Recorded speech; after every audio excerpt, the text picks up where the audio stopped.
Notes from Greenelsh, number 77. Value testing. I've been recovering from a cold that just seems to linger. I'm just about over it, which is a great relief. This weekend, my son had a Boy Scout camporee in Atascadero, where several troops camp out and compete in throwing tomahawks. No, not at each other.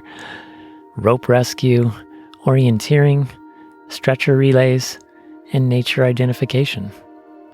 My daughter finished her last regular season of FFA veterinary science competition. Her team has done well and will go to the state finals. What did I do this weekend? Well, I put the energy I had into yard work. Woohoo! Our ivy, weeds, and trees had grown wild with the rain.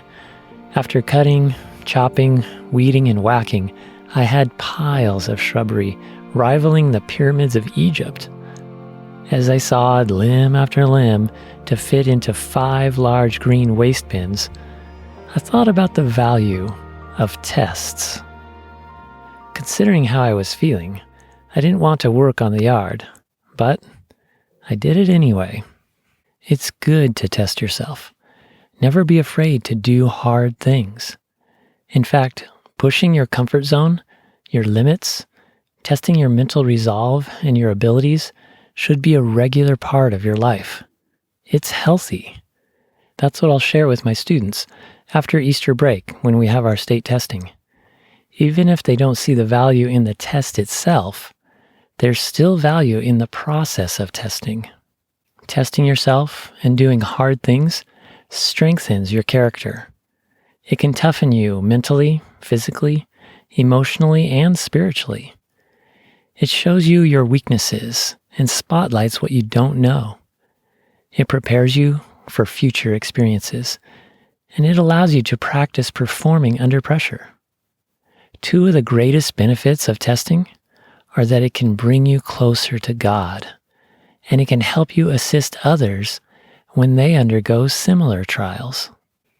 We should fill our lives with experiences that build our relationship with God, rather than waste our lives on activities which pull us away from God.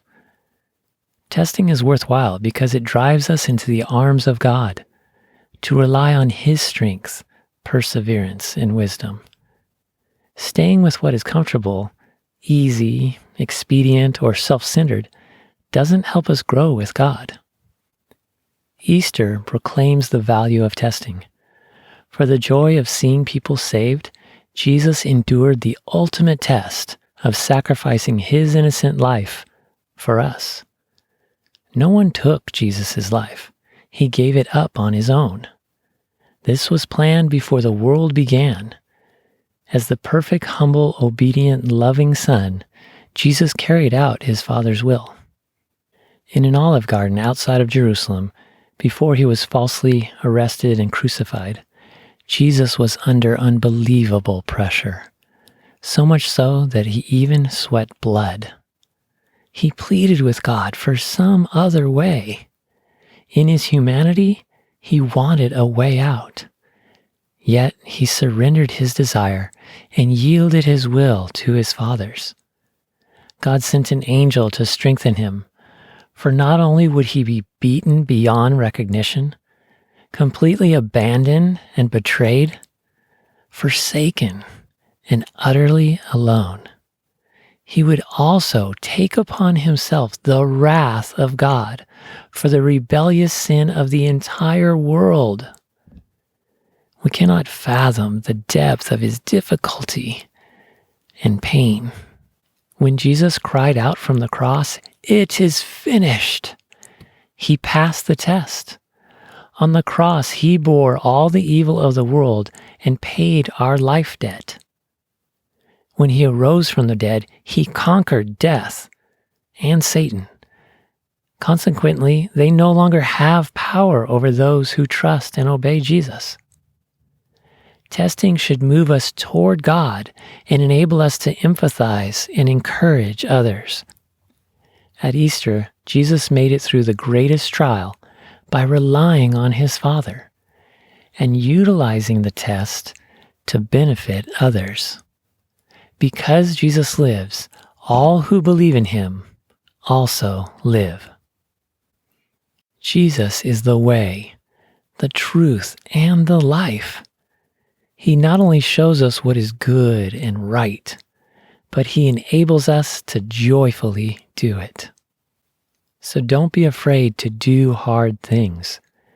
Don't avoid counting the cost and doing the right thing in a world system which prides itself in pushing against God, running from him, or slandering him, calling good evil and evil good. You can do all things through Christ, who gives you strength. In fact, God's power is at work through our weakness. When we yield to him, he graciously fights for us. Jesus warned his followers that they would be tested, but he also encouraged them. This is what he said: I have told you these things so that in me you may have peace. In this world you will have trouble, but take heart. I have overcome the world. When testing comes, embrace it in faith, putting your hope, loyalty, trust, and obedience in Jesus.